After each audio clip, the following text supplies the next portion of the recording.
हम लोग अगर वो दुनिया में 76% ऑफ अप्रूवल में फर्स्ट नंबर पे आ रहा है, दुनिया ने देखा तो आया ना। मैं कहती हूँ मोदी ना, Indian peoples are lucky to have a PM like Modi. क्योंकि मुसलमान मर्द औरत को खेत बोलते हैं, क्योंकि मुसलमान मर्दों के हिसाब से हम सेक्स टॉय हैं।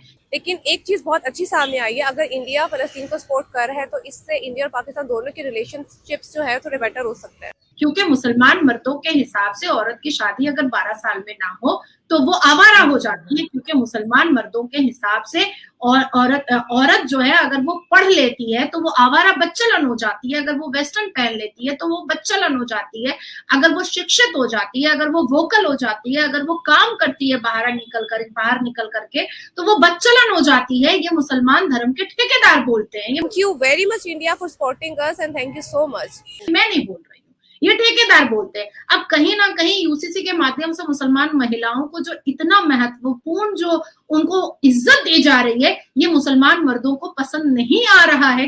देखिए जी, जो इंडिया वाले हैं ना, वो तो शुरू से ही मुसलमानों के खिलाफ है।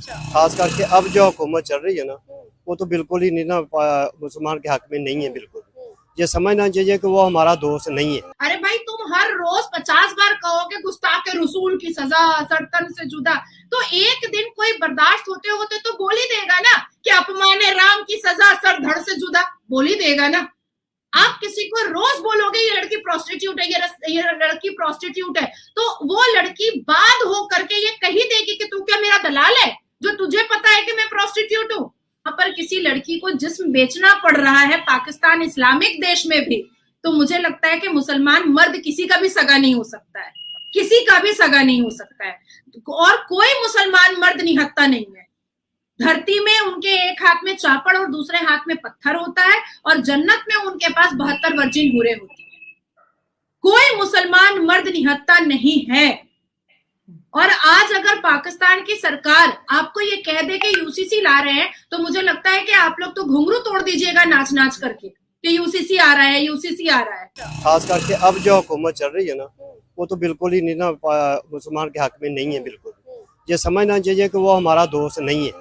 तुम्हारा फ्रीडम ऑफ स्पीच का नाजायज फायदा तुम उठाते हो, मस्जिदों का चंदा तुम लेते हो, मदरसे का पैसा तुम उठाते हो, भीख तुम मांगते हो, फितरा ज़कात तुम खाते हो, वक्फ बोर्ड के द्वारा करोड़ों की संपत्ति पर तुम कब्जा करके बैठे हुए हो, मस्जिदों को अपने अंडर में तुम लेकर के बैठे हुए हो, फिर भी तुम कह रहे हो कि तुम डरे हुए हो।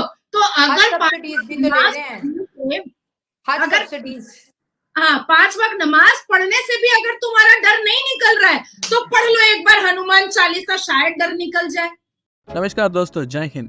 पूरा का पूरा पाकिस्तान अब भारत का शुक्रिया अदा कर रहा है और मोदी जी की वाह कर रहा है, क्योंकि कल यूनाइटेड नेशंस के जनरल असेंबली में जब इजराइल और पैलेस्टीन का वॉर रोकने के लिए वोटिंग हुई, तब भारत ने इस वॉर को रोकने के लिए वोट किया और सारे मुस्लिम देशों को एक बहुत बड़ा झटका दिया है, क्योंकि भारत ने जब ये वॉर शुरू हुआ था तब इजराइल को सपोर्ट दिया था, पर आज लगभग 2 महीने के बाद इस वॉर को रोकने के लिए भारत ने अपना वोट दिया है।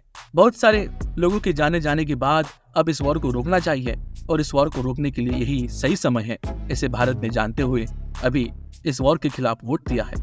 और पूरे का पूरा पाकिस्तान झूम उठा है। पाकिस्तानियों को लग रहा है कि हमने फलस्तीन को वोट दिया है, फलस्तीन के फेवर में जाके हमने वोट दिया है, हमने इजराइल से दुश्मनी वोट ली है, ऐसा उनको लगता है। पर बिल्कुल नहीं, हम भारतीय अहिंसावादी है। हम श्री रामचंद्र के धरती से आते हैं, भगवान बुद्ध, भगवान महावीर के धरती से आते हैं।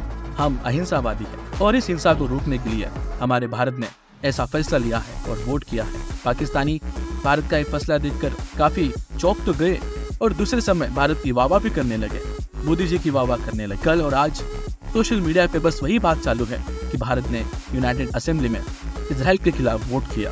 दूसरी ओर पाकिस्तानी भारत की जीडीपी और भारत की इकोनॉमी देखकर परेशान है। जब कुछ लोगों से पूछा गया कि भारत की इकोनॉमी क्या हो सकती है, तो वो कुछ बिलियन डॉलर्स की बात कर रहे थे, पर जब उन्हें पता चला कि भारत की इकोनॉमी लगभग 4 ट्रिलियन डॉलर को क्रॉस कर चुकी है, तो पाकिस्तानियों के होश उड़ चुके हैं। भारत दुनिया की 5वीं बड़ी इकोनॉमी है और जल्दी वो दुनिया की 4थी बड़ी इकोनॉमी बन जाएगी। और ये देखकर पाकिस्तानी अब भारत से जलने लगे हैं। एक ही दिन आजाद हुए और आज भारत कहाँ पे पहुंच गया, ऐसे पाकिस्तान बात करता है। और उन पाकिस्तानियों को मैं बता दूं कि तुम्हारी सोच में और हमारी सोच में जमीन आसमान का अंतर है। तुम्हारी परवरिश में और हमारी परवरिश में जमीन आसमान का अंतर, तुम्हारी संस्कृति और हमारी संस्कृति में हजारों सालों का अंतर। जिस देश की संस्कृति हजारों साल पुरानी है, यहाँ तक कि उसकी गिनती निकालना भी काफी मुश्किल है। ऐसी संस्कृति से कोई भी कम्पीट नहीं कर सकता है। लोग कहते हैं कि 20वीं सदी ही अमेरिका की थी, पर है 21वीं सदी और आने वाला समय ये भारतीयों का है। हम भारतीय जिस देश में जाएंगे उस देश की डेवलपमेंट में कंट्रीब्यूट करेंगे, उस देश की इकोनॉमी बढ़ाने के लिए उस देश को मदद करेंगे। हम भारतीय जहाँ जाएंगे वहाँ दानशाला खड़े करेंगे, जहाँ वाले लोगों को दान देंगे और अपने साथ साथ औरों की भी जिंदगी बेहतर बनाने के लिए प्रयत्न करेंगे। और इसके लिए हर देश में भारतीय इमिग्रेंट्स को लोग चाहते हैं। हम अपने काम से मतलब रखते हैं और काफी लगनपूर्वक अपना काम करते हैं।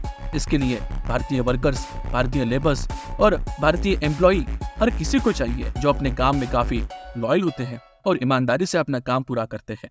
पाकिस्तानियों की तरह नहीं, जो जिस देश में जाएंगे वहां पैर पसारना शुरू कर देंगे, उस देश का क्राइम बढ़ा देंगे, चोर चपाटी और न जाने क्या क्या इलीगल चीजें करने लगेंगे। ऐसे पाकिस्तानियों को अब पूरे देशों से निकाला जा रहा है और यूरोप में तो इसकी एक लहर चालू हो चुकी है, जहाँ पे राइट विंग वाले अब सत्ता में आ रहे हैं और उनको मुस्लिम देशों के इमिग्रेंट्स बिल्कुल नहीं चाहिए। वो लोग परेशान हो चुके हैं कि ये किस इतनी बड़ी तादाद में ये लोग बढ़ चुके हैं। उनकी संख्या बढ़ना ये प्रॉब्लम नहीं है, पर किस प्रकार से वहाँ का लॉ एंड ऑर्डर को समस्या पहुंच रही है, वहाँ का वायलेंस और प्रोटेस्ट इतने मात्रा में बढ़ रहे हैं कि वहाँ के लोकल लोग भी परेशान हो चुके हैं। और राइट विंग वाली सरकार जल्दी ऐसे इमिग्रेंट्स को भगाना चालू कर रही है। कई सारे देशों में अब पाकिस्तानियों को वीजा नहीं मिलता है और जो पाकिस्तानी वहाँ पे रह रहे हैं उनसे अगर कोई भी लॉ ब्रेक होता है तो उन्हें जल्द से जल्द वहाँ से डिपोर्ट किया जाता है। ऐसे कई सारी वारदात हमने सोशल मीडिया पे देखी है। हाल ही में नीदरलैंड्स में इलेक्शन हुआ और राइट विंग वाले गेट बिल्डर्स का मानना यह है कि यूरोप से सारे के सारे इमिग्रेंट्स को भगा देना चाहिए जो वहाँ की शांतता को खराब कर रहे हैं और वहाँ के कल्चर को बिगाड़ रहे हैं। पाकिस्तानियों को पता है भारतीयों की है और इसके लिए वहाँ के यूट्यूबर्स बार बार भारत की वाह करते हुए वीडियोस बनाते हैं और अपना दिल जीत कर उनको व्यूज और पैसे मिले, ऐसे उनकी सोच है। पर हम भारतीयों को समझना चाहिए कि जितने भी यूट्यूबर्स ये वीडियो बनाते हैं ये इनकी चाल है और हमसे व्यूज पाकर वो खुद का जेब बनना चाहते हैं। ये बाकियों की संस्कृति और ये बाकियों की सोच कभी बदलने वाली नहीं है। इन्होंने हमेशा से ही भारत को नुकसान दिलाया है और आज ये सारे के सारे बाकी भारत की वाह करते हैं और आज समय आया तो भारत के पैर भी पड़ लेंगे, क्योंकि उनके ऊपर इतना कर्जा है और एक कर्जा सिर्फ भारत ही पूरा कर सकता है, ये उनको पता है। चीन और बाकी सारे मुस्लिम देश तो इनको कर्जा दे दे के परेशान हो चुके हैं। इनके प्राइम मिनिस्टर जहां भी जाते हैं हाथ पसार कर, झोली पसार कर भीख मांगना शुरू कर देते हैं। सारे के सारे मुस्लिम देशों ने इनको इतना कर्जा दिया है, फिर भी ये बार बार वहां पे जाके कर्जा मांगते हैं और इस कर्ज से बचने के लिए अभी वो भारत की वाह करते हैं। और ये समय दूर नहीं जब पाकिस्तान भारत के पास मदद मांगेगा।